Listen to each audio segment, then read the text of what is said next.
Բարի երեկո սիրելի հեռուստադիտողներ, տաղավարում հյուրընկալել եմ քաղաքացիական պայմանագիր խմբակցության падգամավոր Լիլիթ Մինասյանին։ Բարև ձեզ Տիկին Մինասյան։ Բարև ձեզ, շնորհակալ եմ հրավերի համար։ Տիկին Մինասյան, եկեք հարցազրույցը սկսենք վարչապետի Մոսկվա կատարած աշխատանքային այցից։ Նախ մի կողմից տեսեք արևմտյան ուղղություն նախընտրող քաղաքական ուժերը շատ են քննադատում վարչապետի հաճախակի այցելությունները եւ կամ շփումները Ռուսաստանի պաշտոնյաների հետ այն համատեքստում, որ մի կողմից դեպի արևմուտք ենք շարժվում, մյուս կողմից հարաբերությունները Ռուսաստանի հետ եւ կամ նույն հապկի իմաստով, ԵԱՏՄ-ի իմաստով ոչինչ չի փոխվում եւ նաեւ կուզենամ անդրադառնանք նրան, որ Մոսկվայում հոգեվոր դասի ներկայացուցիչների մասնակցությամբ բողոքի ակցիա է եղել ընդդեմ Նիկոլ Փաշինյանի պահանջելով, այսինքն դեմ արտահայտվելով Միքայել Աջապահյանի վերդիկտին ըստ էության։ Դուք այստեղ որևէ ուղղորդում տեսնում եք, նկատի ունեմ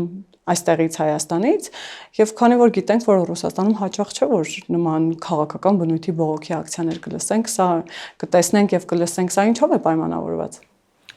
Նախ եկեք սկսենք հարցի առաջին մասից։ Ես մշտապես զարմացել եմ մեր քաղաքական կամ քաղաքագիտական խոսույթի վրա, որ եթե մի կողմի հետ որոշակի շերտերում եւ որոշակի ոլորտներում հարաբերությունները կառուցում, մյուս կողմի հետ պարտադիր պետք է ճշնամանք ունենաս։ Հայաստանը մի երկիր է, որը որ վերջի 2 ամիսների ընթացքում, 3 ամիսների ընթացքում այց է ունեցել ԱՄՆ Պարսաստիճան մակարդակով ԱՄՆ նախագահի հետ ստորագրվել է հռչակագիր, այց է ունեցել Չինաստան, կնքվել է ռազմավարական համագործակցության հուշագիր, այց է ունեցել Իրանի նախագահն է այց կատարել նաև Հայաստան, կնքվել է ռազմավարական համագործակցության հուշագիր, Ռուսաստանի Դաշնության հետ հարաբերությունները փոփոխման եւ ավելի շատ նոր գիտակցական մակարդակի փուլ են մտնում եւ նոր շրջափուլ են մտնում եւ Հայաստանի Հանրապետությունը կարողանում է այդ ամենը անել ընդամենը 1-2 ամսվա ընթացքում եւ բոլոր կողմերից ողջուններ ստանալ։ Ինձ թվում է մեր մտածողության փոփոխության մեջ է խնդիրը, որ մենք պարտադիր պետք է ընկերություն անենք մեկի հետ ընդդեմ մյուսի։ Մենք կարող ենք ընկերություն անել շատերի հետ, այսպես ասած ձևակերպում եմ ընկերություն եւ ունենանք ըստ ոլորտների տարբեր մեր շահերին համապատասխան համագործակցության հատման կետեր եւ պետք չի հարաբերություններին նայել այդպես, ինչ վերաբերվում է հարցի երկրորդ հատվածին, ակնհայտ է, որ ռուսական թեմի առաջնորդը Հայ Առաքելական եկեղեցու Կտրիչ Ներսիսյանի եղբայրն է եւ Կտրիչ Ներսիսյանը Հայաստանի Հանրապետությունում չունենալով երևի այդ աջակիցների քանակը, որ փորձ է անում Ռուսաստանի Դաշնություն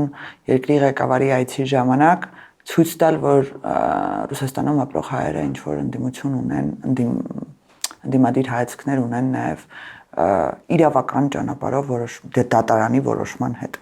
Ես կարծում եմ, որ դրա մասին, դատարանի որոշումների մասին առնվազն կարող են խոսել միայն Հայաստանում ապրող եւ Հայաստանի Հանրապետության քաղաքացիները եւ թող այսպես ասած դրսից մարդ չբերեն մեր դատաիրավական համակարգի վրա, մանավանդ Եզրասի շրջակայքում հայտնված մարդկանց, որտեղ ինչպես Կտրիչ Ներսիսյանն է ուխտադրուր, այնպես էլ իր եղբայրը իրենից ոչնչով չի տարբերվում։ Եվ ես շատ կուզենայի նույն Եզրասը պատերազմի ժամանակ թույլ տար հայ համայնքին իր ձայնը բարձրացնել Ռուսաստանի Դաշնությունում, շատ այլ հարցերի շուրջ, որոնք որ կարող էին հայ համայնքին ավելի բարենպաստ պայմաններ ստեղծել այդ հարցերի շուրջ իրենց ձայնը բարձրացնեն, այլ ոչ թե սեփական պետության ղեկավարի դեմ ցույց կազմակերպել։ Տիկին Մինասյան, դրսում չէ, որ այս բողոքի ալիքը սկսվել է, Արմեն Աշոտյանը հայտարարեց, որ Միքայել Աջապահյանը միանշանակ քաղբանտարկյալ է, Մայրաթորից եղավ հայտարարություն, որ դատական համակարգը ամբողջությամբ ենթարկվում է օրվա իշխանություններին եւ նաեւ վերդիկտները ըստ էությամբ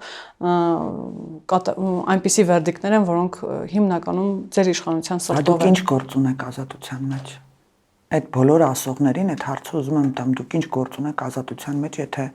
իշխանությունը ձերպես ասած այնց բռնապետական համակարգ է եւ ամբողջությամբ քաղաքականացված են դատարանի որոշումները։ Ամբողջ մի հայ ժողովուրդ 7 տարի է մեզ կոկորտից բռնած ասում է ինչ գործ ունեն նախկին ղեկավարները ազատության մեջ, ինչ գործ ունեն նրանց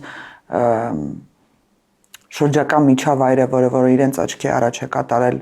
հարստահարել, հարստացել, պաշտոնական լիազորությունների չարաշահում իրականացրել, ազատության մեջ են եւ ես ընդունում եմ այդ մեղադրանքը ժողովրդի կողմից։ Դուք ինչ գործ ունեք ազատության մեջ, եթե մենք տենց բռնապետական համակարգ ենք ստեղծել։ Ակնհայտ է, չէ՞, որ նրանք ուղղակի ցանկացած իրավական գործընթաց ստանալու են քաղաքական շահարկումների դաշտ եւ մենք տեսել ենք նաեւ այս տարիների ընթացքում ակնհայտ ունենալով փաստեր, որ հեսաքնչական գործողություններ են սկսվելու, մարդիկ մտել են քաղաքականություն, որ հետո ասեն դա քաղաքական պատվեր է, ես մտել եմ քաղաքականություն, դրա համար եմ իմ հետևից գալիս։ Դա հստակ գործելավոճ է, բայց ես կարծում եմ նրանք մեկ անգամ եւս մոռանում են մեր ժողովրդի աչքերն ու ականջները, մեր ժողովուրդը ամեն ինչ տեսնում է, տեսել է ձեզ ինչպես եք պահել ձեր այսպես ասած համայնքում, ինչպես եք պահել ձեզ ժողովրդի հետ, իսկ Միքայել Աջապահյանն ավելին քան ակնբախ է։ Միքայել Աջապահյանը եթերից մի քանի անգամ հայտարարել է իր կոչի մասին ռազմական հեղաշրջում կատարելու եւ որը քրեական հանցագործություն է մեր օրենսգրքով։ Եվ դատարանում նաև հայտարարեց, որ չի փոշմանել իր հայտարարությունները։ Իհարկե, հիմա կփորձեն ավելի շատ տենց մակարողի դեր ստանձնել, որ իրանք հանուն Հայաստանի Հանրապետության կարող են բանտում մակարել, բայց ես կարծում եմ, որ Հայաստանի Հանրապետության մասին իրապես մտածող հոգևորականը առաջինը կզբաղվեր հոգևոր գործերով եւ կփորձեր նորոգեր իր թեմի հետևորդների հոգևոր կարողությունները, ոչ թե կզբաղվեր քաղաքականությամբ եւ երկրորդը, եթե պետության մասին մտածում եք, եթե հայրենասերեք իրավունք չունեք ռազմական հեղաշրջման կոչ անելու, դա ինքնին պետության հիմքերը խարխլում է։ Ես չեմ վարանի, որ մի անգամ էլ Միքայել Աջապահյանը կարող է արդարացնել հոկտեմբերի 27-ը, ինչպես արդարացնում էին նրանց հետևորդ Դաշնակցության կուսակցության որոշ անդամներ, ասում են դա պորտկում է, չեն պատկերացնում, որ այդ ամեն ինչը պետության հիմքերը կարող է ամբողջությամբ խարխլել եւ պետությունը կարող է այնպիսի ցնցումների ենթարկվել, որ այլևս չվերականգնվի։ Այդ կոչերը ինչի են քրեականացված, որպեսզի պետությունը մնա կանգուն։ Հայրենասիրությունը ինչով է պայմանավորված նրանց, որ պետության հիմքերն են ուզում խարխլեն։ Դե հիմա իրենք կամ ըստ իրենք պետությանն են պաշտպանում ձեր իշխանությունից։ Իրանք պետությանը չեն պաշտպանում, եկեք պետություն բառը իրենց բառամթերքից դուրս է։ Նրանք հայրենիքն են պաշտպանում ըստ իրենց, որը չունի սահմաններ, չունի դատական համակարգ, չունի այն իշխանությունը, որը որ այժմ կա բրգաձև համակարգով կառուցված։ Նրանք դեռևս միջնադարյան համակարգում գտնվող, միջնադարյան կարգերին համապատասխան մտածելակերպ ունեն եւ ուղղակի, որտեղ եկեղեցին, այո, մեծ դեր ուներ ժամանակին եւ ստանձնել էր այդ պարտականությունը եւ այդ եկեղեցու դերը այնքան բարձր են գնահատում, որ մտածում են, որ այո, պետական ինստիտուտները այդքան չկան, որ կարողանան եկեղեցականի, ոչ եկեղեցու, եկեղեցականի դեմ քրեական գործ հարուցել։ Տիկին Մինասյան մեծ աղմուկ ստացավ նաև Մերձավանում տեղի ունեցած սպանությունները Փարաքարի համայնքի ղեկավարը Վալոդյա Գրիգորյանը եւ քրեական ոստիկան Կարեն Աբրահամյանի սպանությունը էլի քաղաքականացվեց, ընդդիմությունը վերջին 2 օրերին ձեր իշխանությանը նախ մեղադրեց, որ ամենաթողություն է երկրում, ոստիկանություն չկա, ոստիկանությունը չի աշխատում, նաև եղան մարդիկ, որոնք ուղիղ մեղադրեցին ձեր կուսակցությանը եւ կամ անձամբ Նիկոլ Փաշինյանին մեղադրողներ եղան, որ քանի որ սա այն համայնքներից է, որտեղ ընդդիմությունն է հաղթել եւ Վոլոդյա Գրիգորյանը ընդդիմադիր ղեկավար է եղել, այսպես ասած քաղաքական հաշվեհարդար եք տեսել։ Ես նախ ուզում եմ ցավակցություններս հայտնել սպանվածների հարազատներին, դա մեծ ողբերգություն է իրականում եւ նաեւ քաղաքական առումով ես անկեղծ ասեմ լուրը լսելուց հետո ինձ մոտ մեծ մտավախություն առաջացավ, որ քաղաքական առումով սա կշարժվի, ինչի, որովհետեւ Հայաստանի Հանրապետությունում երևի 18 թվականից հետո, նաեւ 20 թվականից հետո ավելի շատ զոհ չի եղել, սպանված չի եղել կամ ոչ թե դժբախտություն, ողբերգություն չի եղել, որ չի քաղաքականացվել, որովհետեւ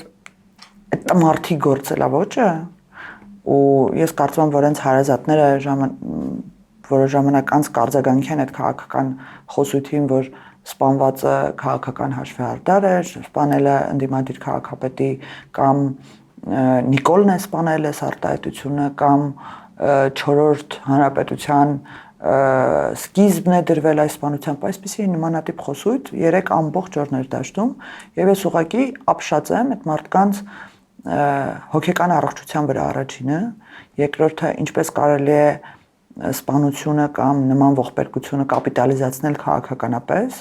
եւ երրորդը ինչպես կարելի է անտեսելով այն փաստը որ տվյալ անձի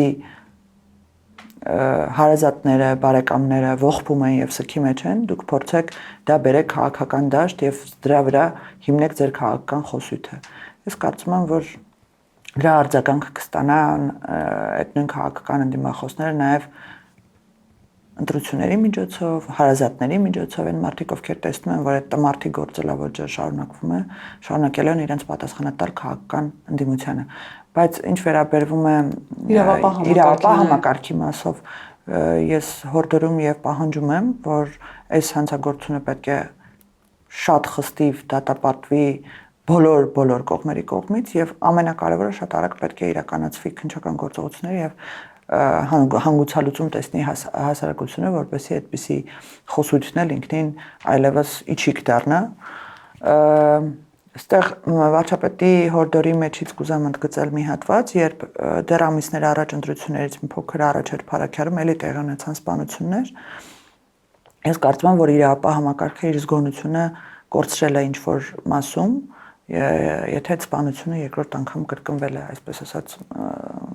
չեմ կարող ասել, որ իրար հետ որոշ առնչություն ունեն, համենայն դեպս մի համայնքում, որտեղ կա նման գործելավոճ, ես կարծում եմ, որ իրավապահ համակարգը ուներ խնդիր կանխարգելման եւ իհարկե պետք է այդ ամենը բացահայտվի եւ իրականացվի շատ լուրջ մանրակրկիտ զննություն այդ հարցով։ Տիկին Մինասյան, Գյումրու քաղաքապետն է նաեւ հայտարարել, որ այս իշխանության կառավարման տարիներին ընդդիմադիր ղեկավարները համայնքի կամ ձերբակալվում են կամ գնդակահարվում են։ Դուք համաձայն եք այս պնդումների հետ։ Ինչ գործ ունի Գյումրու քաղաքապետը, նորից եմ կրկնում, ազատության մեջ մարդ, որ ամբողջ հայ հասարակությունը նորից ընտրության փուլում մեղադրում էր մեզ, ինչի ինքը բերդում չի, որ մի հատ էլ կարող է մասնակցի ընտրություններին, հիմա կարողանում է նման արտահայտություններ անել։ Նախ այդ մարդը իմ համար խոսող գլուխ է ամբողջ ընդդիմադիր դաշտի ձայնից, համենայն դեպս այն ընդդիմադիր դաշտի, որի ձայներով ինքը ընտրվել է քաղաքապետ, որտեղ գիտենք, որ ինքը բավարար ձայներ չէր հավաքել քաղաքապետ դառնալու համար, եւ այդ քաղաքական ուժերը պետք է անընդմեջ պատասխան տան Վարդանիկի ասած տեքստերի համար։ Առաջինը այն, որ ինքը իր լեզվով է հայտարարել, իմ նախորդիվ ասած է, որ ես մտել եմ քաղաքականություն, եթե իմ հետևից չգային։ Եթե իրավական մասով կամ իր հետ կապ ունեցող դատական process-ների մասին խոսենք։ Դա դրա պատասխանն է։ Երկրորդ մասը նաև այդ նույն հարցազրույցի մեջ է, չէ՞, ինչ որ տեքստեր հրապարակում, ով չի համաձայնվում միանալ ռուսական միութենական պետությանը, ես նրան կասեմ թուրքահապատակ շան տղա։ Հիմա հարց եմ բարձրացնում եւ ուզում եմ պատասխանեն այն ընդդիմադիր ուժերը, ՀՀԿ-ն, Մարտուն Գրիգորյանի միջոցով, Ռուբեն Մխիթարյանը, էլի նույն Սերժի Միշիկի հետևորդ դաշնակցությունը, որոնք որ գնացել էին եւ ավականու ընտրություններին էին անգամ մասնակցում, մեր սիրելի գործընկերները, падգամավորներն էին գնացել, պատասխան տվեք։ Հիմա դուք թուրքահապատակ շան տղա եք, որ չեք ուզում միանալ Ռուսաստանի միութենական պետությանը, թե ուզում եք միանալ Ռուսաստանի Դաշնության միութենական պետությանը։ Այդ երկուսի միջև ընտրություն կատարեք, որտեղ այդ ձեր անկեղծության գլուխը երբեմն մոգոնում է այն, ինչ դուք իրապես չեք ասում, ուղիղ չեք ասում ժողովրդին։ Ես կարծում եմ, որ այդ հարցի պատասխանը առաջիկա նիստերին մենք կփորձենք ստանալ մեր ընդդիմադիր գործընկերներ։ Բայց Տիկին Մինասյան, այստեղ դիլեման նրանում է, որ արդյոք տեսեք դուք ասում եք, որ մի կողմից ժողովուրդը ձեզ մեղադրում է, թե ինչու են այս մարդիկ ազատության մեջ եւ ինչու են մասնակցում ընտրություններին, առավել եւս ինչու են դառնում ինչ-որ մի համայնքի ղեկավար, մյուս կողմից ընդդիմադիրները կլինեն համայնքի ղեկավարներ, թե ամենատարբեր պաշտոնյաներ, ընդդիմադիրները պնդում են, որ իրենք ճնշված են, իրենց ունեզրկում են, իրենց դատապարտում են, հիմա սրան ավելացրել են նաեւ սպանելը, գնդակահարել, այսինքն այսքան ճնշված են ձեր իշխանության ժամանակ։ Մենք երբեմն մոռանում ենք ինչի է տեղի ունեցել 2018 թվականի հեղափոխությունը։ 2018 թվականի հեղափոխությունը տեղի ունեցել, որտեղ ամբողջ հայ ժողովուրդ ոտքի կանգնեց, որպեսզի մերժի այդ նախկին համակարգը, որը ամբողջությամբ իրավազանցության մասին էր, իրավական process-ների խարխլման մասին էր, սկսած ամենափոքր քաղաքացիական հայցերից մինչև վերջացրած քաղաքական դրսևորումներով իրավական պետություն չկար Հայաստանի Հանրապետությունում եւ ժողովուրդը արդարության ծարավ էր եւ շատ կներեք եթե հիմա մեր ընդդիմությունը այսպես ասած նախկին իշխանություններն են որին դեմ է եղել ժողովուրդը եւ որը դուրս է եկել ասելու որ այո SSS պաշտոնյաները կատարել են հարստահարում թալանել են ունեցել են պաշտոնական լիազորությունների վերազանցումներ իրենց դրել են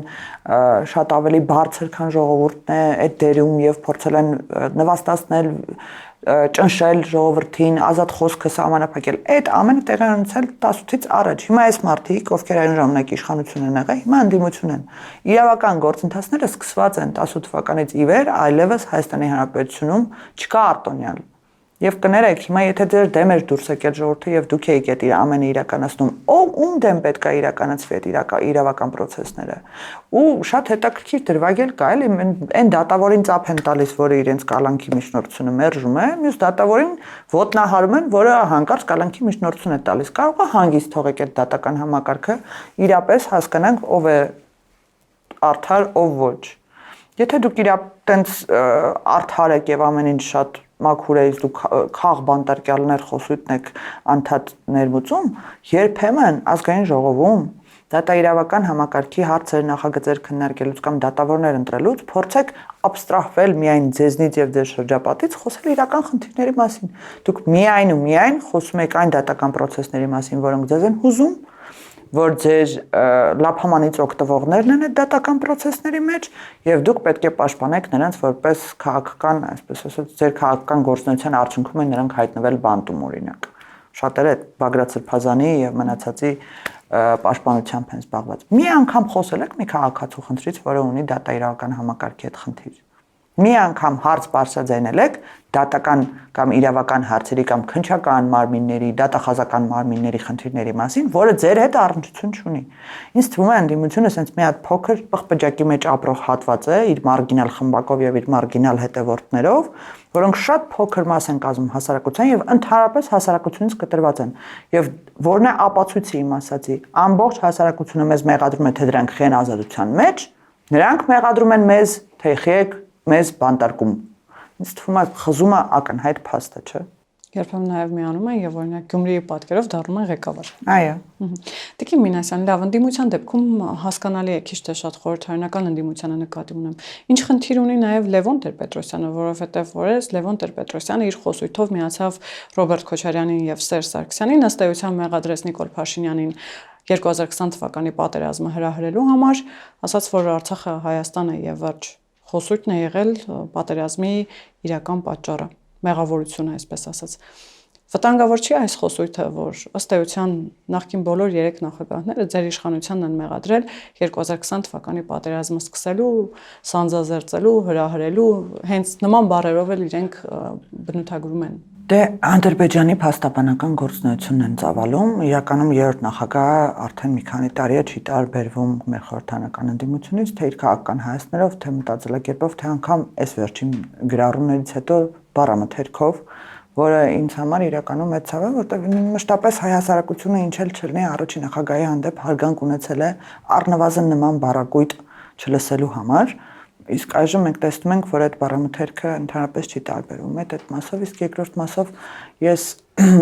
չէի ուզենա մենք անդրադառնայինք քաղաքականապես ընդհանրապես քաղաքական դաշտում ձայն ու լսելիություն չունեցող քաղաքական ուժերի, նրանք անգամ տենց ամենափոքր շեմը չեն հաղթահարել խորհրդարան անցնելու պարագայում այդ ինքնին խոսում է նրա մասին, որ հայ հասարակությունը վաղուց մերժել է Լևոն Տեր-Պետրոսյան and co դիլեման, բայց ուզում եմ ասել, որ նույն թեզի, նույն կենտրոնից սնվելու, նույն կենտրոնի այսպես ասած թեզերը ստեղ սփռելու մասնագետներ են այդ քաղաքական ուժերը ՀՀԿ-ն, Ռոբերտ Քոչարյանը, Դաշնակցությունը, Լևոն Տեր-Պետրոսյանը եւ այլն։ Այն մնացածին, որոնք որ մանր նորալուկ իհայտ են գալու այս ընտրություններին, կտեսնենք, որ նրանց շուրջն են էլի ձևավորվելու, նույն թեզերն են արտահայտելու։ Իհարկե մի փոքր բարդ է լինելու մեր ժողովրդի համար տարանջատել, բայց ես ուզում եմ նաև անդրադառնալ այդ թեզին Արցախը Հայաստանը եւ վերջ եւ որը բերեց պատերազմ, ես ուզում էլի շեշտել, որ մեր քաղաքական ղեկավարները նախքին իրենց գործունեությանը համապատասխան ժողովրդի ներշի տեղ են դնում։ Նրանք մտածում են, որ իրապես հայ հասարակության մեջ մարդիկ կգտնվեն, որ կասեն, այ գիտեք, մի մարդ վարչապետ վեր կացավ ասեց, Արցախը Հայաստանը եւ վերջ, եւ Ադրբեջանը ասեց, հենց հիմա պետքա պատերազմ սկսեմ։ Լուրջ Մինասյան ներողություն եմ խնդրում։ 98 թվականին պայքար միջև վերջը նույն բանի մասին չէ՞։ Դե ոչ միայն 98 թվականին պայքար միջև վերջը, եկեք հիշենք ամբողջ գործունեությունը Լևոն Տեր-Պետրոսյանի, հետո նաև Սերժ Սարգսյանի, եթե նրանք վարչապետն էլ ասեց, չէ՞, մեր զինվորին կանգնեցնում եք մեր միջազգայինորեն ճանաչված սահմաններից դուրս։ Այդ ինչ էր նշանակում, որտեղ էր կանգնած մեր զինվորը։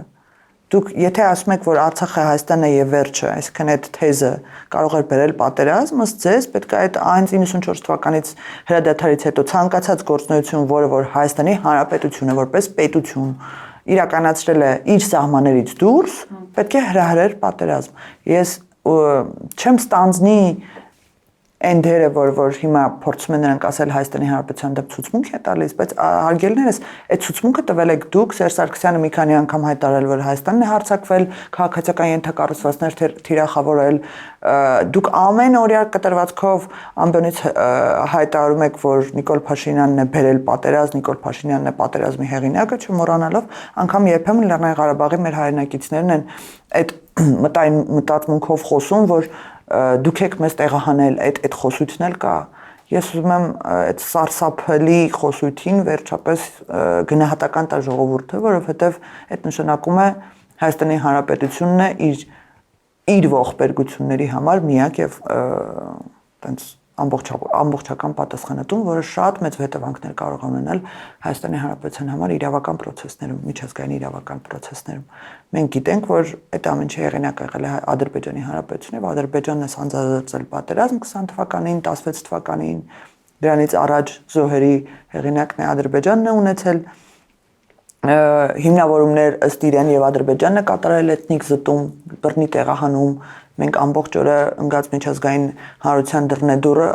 գոռում ենք դրա մասին, դուք գալիս եք ձեր պետության ներսում քաղաքական դիվիդենդ շահելու համար Ադրբեջանի փաստաբանությունն եք իրականացնում։ Տիկին Մինասյան, բայց նույն Լևոն Տեր-Պետրոսյանը 2021 թվականին հայտարարում էր, որ Արցախի հարցում Հայաստանը դաշնակից չունի։ Այսինքն այստեղ ինչ-որ Լևոն Տեր-Պետրոսյանը այն աստիճանի է իր քաղաքական հետագիծը գլխիվայր շուռ տվել, որ մարդը, որ դաշնակցություն կուսակցությունը փակել է Հայաստանում, մարդը, որ 2008 թվականի մարտի 1-ին չէր ընդունում Կտրիչ Ներսիսյանին իր տուն, մարդը, որ խոսում էր պատերազմի թե խաղաղությունից եւ ասում էր ով չընտրի խաղաղությունը հետագայում ավելի դաժան պատերազմի առաջ է կանգնելու մարդը, որ 7 շրջանները հանձնելու մասին էր իր ամբողջ քաղաքական հետագիծը, մարդը, որ մադրիդյան սկզբունքներն էր ասում, քննադատում, ես ուզում եմ հասկանալ այդ մարդը ոնց կարող է այդպես գլխիվայր շուռ գալ, հիմա գա ասի նոյեմբերի 9-ին պետք է վերադառնանք իր կուսակցության հետևորդներն են Լևոն Զուրաբյանն առնվազն դա հայտարարում, հիմա գա ինչ որ խոսի ամբողջությամբ այն նարատիվից ինչ խոսում է դաշնակցությունը։ Այսինքն այդ տրանսֆորմացիան ես չգիտեմ ինչի պատճառով եղել, երբեմն ես մտածում եմ, որ Լևոն Տեր-Պետրոսյանը այլևս ունակ չէ, որովհետեւ գործողություն կատարելու եւ նրա փոխարեն եւ գրառումներն են կատարում Լևոն Զուրաբյանը եւ հայտարարություններն են տալիս Լևոն Զուրաբյանը եւ մնացածը։ Վերջերս էլ ինչ որ հարց տվեցին երեք կարծեմ, ասին մասնակցելու եք ընտրություններին, ասեց Լևոն Զուրաբյանից հարցրեք։ Ինձ թվում է այդ մարդու տեղը Լևոն Զուրաբյանն է ամեն ինչ որոշում եւ ես ցավում եմ, որ մեր առաջին նախագահի այն միտքը կամ այն մտայնությունը, որ առաջին նախագահը այտենց խելք էր հայ քաղաքական մտքի գոհարներ, իչքետ վերանում է հիմա բոլորի աչքի առաջ։ Բայց երեք նաև հայտարարեց, որ վարչապետի այն իրենց երեք նախկին ղեկավարների բանավիճելու հրավերին ի պատասխան ասաց, թող բոլոր բանակցային փաստաթղթերը հրապարակեն եւ վերջ։ Եվ վերջ, որտեղ գիտի, որ բանավեճի ընթացքում շատ ներողություն արտադրությունից համար իրենց բոլոր այդ ամենօրյա կտրվածքով հնչող կեղծ մանիպուլացնող թեզերը պատե տալու վարչապետը, ուղղակի պատե ջախջախելու է, ու իրենք այլևս էլ ոչինչ չեն ունենալու ասելու իրենց փոքրիկ հետևորդների խմբակին։ Լավ, հիմա վերադառնանք պատիվ ունեմ խմբակցության վարչապետի տեխնացու Դավիթ Համբարձումյանի հայտարարությանը վերջինս նշել է, որ Նիկոլ Փաշինյանը պետք է հեռանա եւ նաեւ կոչ է արել, որ այսօր պիտի հավաքվեին Բաղրամյան պողոտայում եւ ասել է, որ առհասարակ պիտի թեժ աշուն լինի, գիտեք, իմպիչմենտի գործընթաց են սկսել, բարբերաբար ընդդիմադիրները ձեզ խոստանում են թեժ աշուն, թեժ ամառ, թեժ գարուն։ Հիմա մտավախություն չկա, որ ընդդիմությունը նոր թափով փողոց դուրս կգա մի կողմից էլ, մյուս կողմից իմպիչմենտի գործընթացը, որը թվում է թե անատամ գործընթաց է, բայց ամեն դեպքում պատիվ ունեմի ինչին է պետք սկսել մի գործընթաց, որը ըստ էության ոչ մի արդյունք կարծես թե չի ապահովելու։ Ինչ վերաբերում է Դավիթ Համբարձումյանին, ինձ թվում է Դավիթ Համբարձումյանը այնտեղ ինչ որ էլի մանկլավիկներ կան փոքր, որ գալիս են ամեն օր ազգային ժողով, նրանք շատ լուրջ են ընդունել վարչապետի այն միտքը, որ Հայաստանում կա 3 միլիոն վարչապետի տեխնացիներ կամ վարչապետացիներ եւ որոշել են, որ ամեն մեկը յուրաքանչյուրը տենց մեծ հնարավորություն եւ հավակնություն ունի իրականում հայ ժողովրդի առաջնորդը համարվելու, ուղղակի ծիծաղ է առաջացնում դա։ Իրականում քաղաքական ենթատեքստ է այս ամբողջ process-ի, ելի եմ կրկնում քաղաքացիական պայմանագրի եւ մեր ընտրությունների հետ ընդհանրապես կապ չունի, պատիվ ունեմը դուրս է եկել ընդդեմ Ռոբերտ Քոչարյանի եւ փորձում են ասել, որ մենք միակ ուժն ենք, որ Նիկոլ Փաշինյանի դեմ է պայքարում, իսկ օրինակ Ռոբերտ Քոչարյանը սատարում է նրան, հիմա իրանք իրար վրա են գցելու անընդհատ այդ process-ը, փորձելու են ասել փողոց պետք է գեներացնենք, եկեք միացեք մեզ, որ փողոց գեներացնենք, նրանք էլ ասելու են չենք միանում, որտեվ այդ արդեն իսկ այդ գործընթացը ավարտի, ասենց հույս ու նշույլ չունի, իրանք իրար մեջ են ուտելու իրար, ես կարծում եմ մենք պետք է ուղղակի լուր հետևենք դրան ու ընդհանրապես մեր հետ առնչություն չունի, որովհետև ոչ քաղաքական նոր խոսույթ են ձևավորում, որին կարելի է արձագանքել, ոչ միտք, ոչ հնարավորություն, որ պետք է նոր գաղափարախոսություն ծնվի նրանց միջև։ Ես կարծում եմ այնքան սնանկ են, որ ուղղակի փոքր երեխաների պես տենց քիչ կներեք այդ արտահայտությունից համար, բայց մի տեսակ իմբիցիլի տպավորություն է թողում մեր ընդդիմությունը, որ էլ չգիտի ինչ անի, փորձում են տենց իրար հետ բակում տղաները անդադ վիճում են, չէ՞, տենց հետո էլ վերջում պապային կանչում, այդ պապան էլ լինելու է Ռուսաստանի Դաշնությունը, որ ինքը կանչան էլի։ Թող կռվեն։ Տիկին Մինասյան, ամենամեծ անհամաձայնությունը, որ վերջին շրջանում ընդդիմությունը ունի, դա օգոստոսի 8-յան իրողություններն են, ստորագրված փաստաթղթերն են։ Գիտեք, բարբերաբար խոսվում է այն մասին, որ սա ոչ միայն խաղաղության մասին չի, այլ կապիտուլյացիա է ենթադրում։ Օրերս էլ Սերժ Սարգսյանը դատարանի բակում հայտարարեց, որ ինքը 20 անգամ ավելի լավ պայմաններով խաղաղություն կապահովեր։ Առհասարակ ընդդիմությունը շատ է խոսում, որ իրական խաղաղություն կբերեն, արժանապատիվ խաղաղություն կբերեն եւ խնդիր են տեսնում, նաեւ խնդիր են դրել իրենց համար, որ գալով առաջինը չեղարկելու են այս փաստաթղթերը։ Ինչու՞մն է խնդիրը։ Իրապես խնդիրը այս փաստաթղթերն են, թե Ես ուզում եմ, որ նրանք շարունակեն այդ խոսույթը եւ ավելի շատ բացեն, անկեղծանան մեր հայ հասարակության հետ, որ նրանք գալու են եւ չեղարկելու են խաղաղության փաստաթղթերը։ Խաղաղության փաստաթղթերը։ Կարելի է այդպես անվանել այդ ընդհանրական կոմունիկացիաների ապաշրջափակման, Հայաստան-Ադրբեջան խաղաղության պայմանագրի նախաստորագրման, այդ ընդհանրական օրը կարելի է ասել խաղաղության օր օգոստոսի 8-ը։ Եվ ես ուզում եմ նրանք անընդմեջ կրկնեն դա, որտեղ երբ որ ասում են դա կապիտուլյացիոն թուղթ է, ես կարող եմ ասել, որ դա կապիտուլյացիա է իրենց համար։ Հենց իրենց քաղաքական ամբողջ հետագիծը կապիտուլացվում է այդ թղթերով։ Եվ նրանք ուղղակի վերանալու են քաղաքական դաշտից, որտեղ այլ բան քան խաղաղությունը ժողովուրդը չի բաղձել երբեք եւ դրան դեմ խոսալը առնվազն ինքնասպանության փորձ է։ Ես կընդունեի, եթե նրանք մտնեին դետալների մեջ, փորձեին այդ դետալների շուրջ այլընտրանքներ առաջարկեին, մի քիչ ավելի մասնագիտական խորը քննարկումներ իրականացնեին, ոչ թե ասեին, որ դա այդ թուղթը մենք գալու ենք չեղարկենք։ Գալու եք չեղարկեք, ինչ անեք, ինչ խաղաղություն եք բերելու, ո՞նց եք բերելու։ Այդ ոնցի պատասխանը երբ կարողանան տալ ձևակերպեն, ու եթե մի քիչ ավելի Վարդան Ղուկասյանները շատ լինեն նրանց մեջ, շատ կարողանան գան անկեղծ ասեն, որ գիտեք, մենք պատրաստվում ենք արժանապատիվ խաղաղություն ունենալ Ռուսաստանի Դաշնության միութենական պետության կազմում։ Այդ ժամանակ գուցե կարելի է քննարկել նրանց քաղաքական խոսույթը, բայց երբ տենց ամպագորգոր տեքստեր են, այդ նույնն է, էլի, սենց հեշտ լոզունգներ են մտածում Արցախ-Հայաստանը եւ վերջ պատերազմ սկսվեց, դուք նրանք պայքարում են ձեր ինքնության դեմ, ձեր ինքնությունը որոշել են վերացնեն, մենք արժանապատիվ խաղաղություն կբերենք, ազգակործան, թուրքապատակ, այս բառակույտը արդեն 5 տարի է ամբողջ դաշտը ցնցում է եւ տենց է ժողովուրդը չի ցնցվում։ միգուցե նոր բան մտածեք, միգուցե մի քիչ ավելի հետաքրքիր, մի քիչ ավելի գաղափարական, մի քիչ ավելի խորը մասնագիտական թեզեր առաջ քաշեք, թե ձեր ուղեղը մենակ հասնում է այդքանին։ Եվ Տիկին Մինասյան, քանի դեռ այստեղ անդիմությունը պնդում է, որ այս փաստաթղթերը կյանքի չեն կոչվելու, Ադրբեջանը խաղաղության չի գնալու։ Միացյալ Նահանգներում մենք ականատես եղանք Ջեյհուն Բայրամովի եւ Ֆարադ Միրզոյանի հանդիպումներին, այսօր էլ են հանդիպում ունեցել։ Ինչի մասին են այս հանդիպումները, խոսակցությունները, շփումները Ադրբեջանի հետ։ Մենք կարող ենք ասել, որ կողմերը արդեն գնում են այդ ճանապարհով խաղաղության։ Յուրաքանչյուրը իր չափով։ Ուզում եմ մեր հասարակությունը նաև պատրաստ լինի դրան, որտեղ ամեն անգամ ինչ որ նոր հանդիպում Թուրքիայի նախագահի հետ հեռախոսազրույց, ինչ որ Ալիևի հետ հանդիպում, Բայրամովի հետ հանդիպում, անդադ ինչ որ sense դաշտը լարված իրավիճակում է պահում, հարգելի ժողովուրդ, սիրելի ժողովուրդ, պատրաստ եղեք, որ մենք խաղաղություն որ ասում ենք, հավատացեք դրան, մենք գնալու ենք դրան եւ լինելու են անընդմեջ բազմակողմանի բանակցություններ, որպեսզի կոմունիկացիաները ապաշրջափակվեն, որպեսզի խաղաղությունը հողի վրա ինստիտուցիոնալ հիմքեր ստանա, խաղաղությունը միայն բառամթերք չի, մենք պետք է ապաշրջափակվենք, մեր ճանապարհները պետք է բացվեն, առևտուր պետք է տեղի ունենա, մենք այդ ամեն ինչը իրականացնելու ենք դիվանագիտական եղանակներով եւ այս ընթացքում շատ հաճախ են լինելու հանդիպումները, ես կարծում եմ, որ դա միայն լավ